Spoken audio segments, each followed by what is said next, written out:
Hi, how are you? It is Tuesday night. I'm Melissa Mann, and this is my regular Tuesday night time now. 7:15 is sort of the goal. I think I'm a few minutes late, so maybe just in life anticipate me being about 5 minutes late. It was just so interesting, just because I never used to be that way. I always had to be early for everything. And I would say that in the last year, I typically run about 5 to 7 minutes late for kind of everything, which I don't know, maybe that's a problem or maybe people don't like that. But for me, who always had to be 20 minutes early for things, it's actually a huge improvement. It just tells me that I'm relaxing a little bit in life and not taking everything so seriously all the time. And that's really nice. So I do apologize for being about 5 minutes late here, but like I said, it might be something you start to anticipate. So maybe this is actually a 7:20 show, and I will keep telling myself that it's 7:15. So, you know, those people that you always have to tell that whatever time you need them there, tell them 30 minutes earlier so that they actually show up on time. God, I never thought I'd be that person, but I might be starting to be, but hopefully not quite to the 30-minute tune, but maybe more like 5 to 7. So anyways, that note aside, I wanted to talk to you tonight about choice. And this has come up a lot for me this week, but kind of a lot for me in general, is how we choose our choices, how we choose everything is what's creating our life. And I had this conversation with a little girl today who's 9 years old, and it got me thinking after she walked out of my office. I wrote down these questions for her just that came up as we were talking, and I was like, yes, but boy, does this apply to all of us, not just a 9-year-old who's getting anxious a lot. And I was thinking about how much this really does apply to our whole lives. And so she told me a story on how she got really anxious in a situation on vacation. She couldn't find a toy that she had brought, and she was looking everywhere, and so it kind of led to this anger, freak out thing.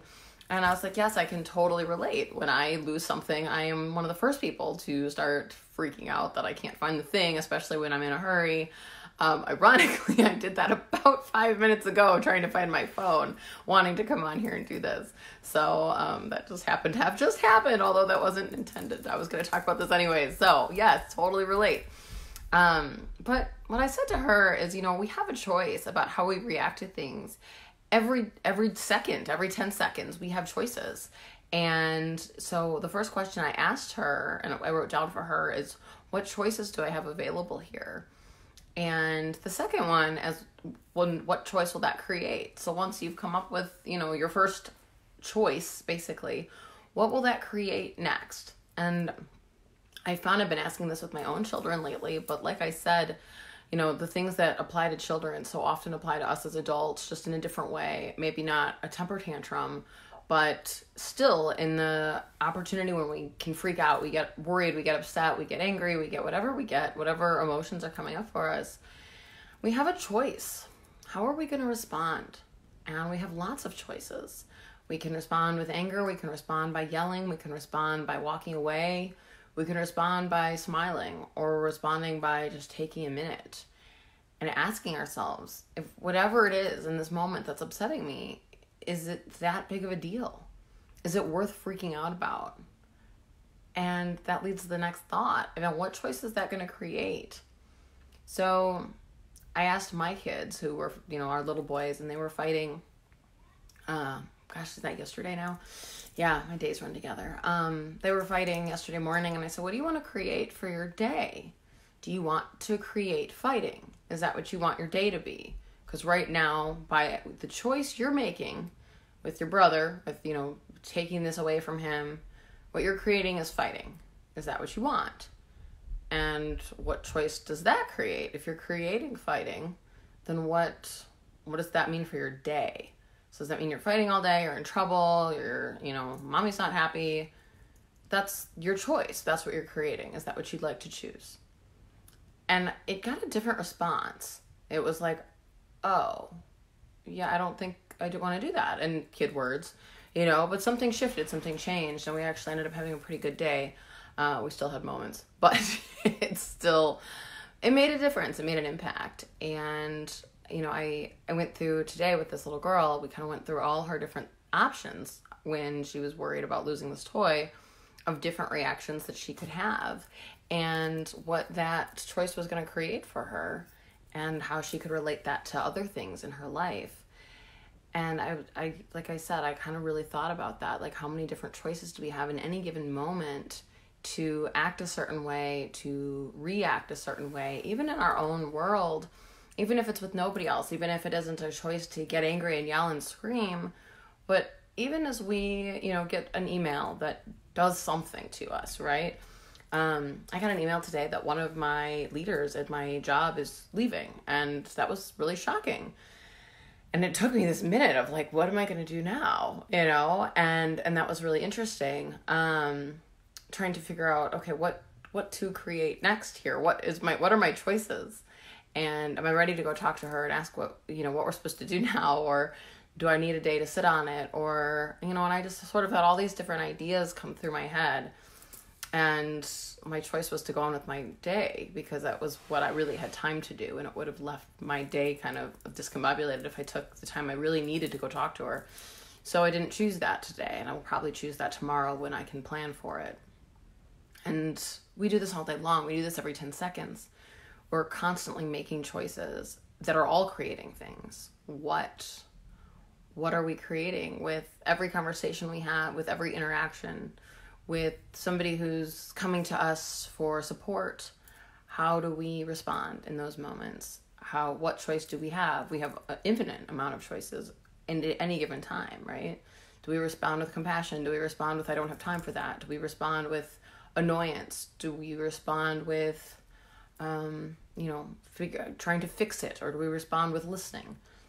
We have 1,000 opportunities, choices, all in front of us. And I'd encourage you today, this week, whatever, in the next little while here, to really look at all the choices you're making every day. Whether it's a choice to wear this shirt or that shirt, or a choice to stay at work an extra 15 minutes to get the thing done, but that means you'll be running late for everything else, or whatever it is, how many times a day that we make choices, and how that impacts everything in our life, how that impacts the next thing, and what does that choice create, and what does the next choice create. And so this is just our day-to-day stuff, but we make big choices too. Sometimes we don't realize our big choices are big choices, but we have choices to pursue a new career. We have choices to quit a job, start a new job. We have choices to marry somebody or not, or pursue a relationship or not, or put up with something in a relationship that we shouldn't be putting up with, probably, or not. We have all sorts of choices, and what do we do with them, and what can we create with them? And I talk a lot about creation because really we are creating our lives. We're creating our lives in every 10 seconds, and every choice we make, and everything that we're doing isn't just for us. It's for the planet. It's for everybody around us, and so much more than that. Everything that we choose today impacts tomorrow, and impacts 10 years from now, and impacts 50 years from now, 100 years from now, and it keeps going. And I don't think we realize that a lot of the time, that we really are creating the future, and for ourselves and for everybody around us, but also for the planet and everything that comes forward. And that can be with anything. But my question, sorry, I need water. My question for you today is, what choices do you have available that maybe you haven't even recognized, or that maybe you haven't even thought about or looked at or didn't realize were possible? And what could you open up if you choose it? If you chose the thing that you thought you couldn't do, or you thought was impossible, or you thought couldn't be done, or that you've made 1,000 excuses as to why it won't work, what would those choices create for you? What would they create for your life? What would they create for everything, for your world, for everybody's world? Is there something that you're choosing right now that you know isn't maybe the best choice for you, and you know that there might be something better, but it's scary? There's energy there for me. I feel that. There's things that we're wanting to step into, that there's this fear thing about what will that choice create? But you know so much more than you give yourself credit for knowing. if you take a step back and trust your intuition, trust your instincts, trust all the things that you don't have to think about. You're not weighing out the options on, but what you feel. What choices are available that you haven't yet chosen? And what could you create if you choose them? So I wanted to read you something really quick, kind of on this topic, maybe to end, maybe. This is from that Blessed Possibilities book that I'm still reading because there's so many good, like, wonderful things in it. This is Gary Douglas's book. But it's funny, I knew I wanted to talk about choice, and I knew there had to be something about choice in this. And I was able to, page through and open the book and find something on a page I haven't actually gotten to yet in reading. So it's amazing how things work out like that for us. So if you were willing to create something that no one else has ever seen before, what would you be creating? That's phenomenons. And you've got to be willing to look at what you have available as the phenomenons that will change everybody else's reality. I always do. The future is created in each choice you make. The whispers of the future that will be are the strongest element of possibility that exists at the moment of your choice. They will speak to you if you are willing to hear them. It's a choice you have to make. Then you don't try to control the future, nor do you try to make it go in the direction it's going to go. You simply ask the question, what future is available here that I have not yet considered? I loved that because that was pretty much all the things I wanted to say tonight before I read it. What future is available here that I have not yet considered? And what choice could I make today that might make that a possibility and a reality? So I think that's all I have for you guys tonight. Thank you for joining me, and enjoy your choices this week. I imagine there is so much amazing things to be created with them. Infinite possibilities.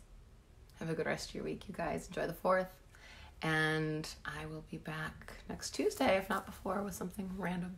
But I'll definitely be back next Tuesday evening. Thanks, you guys.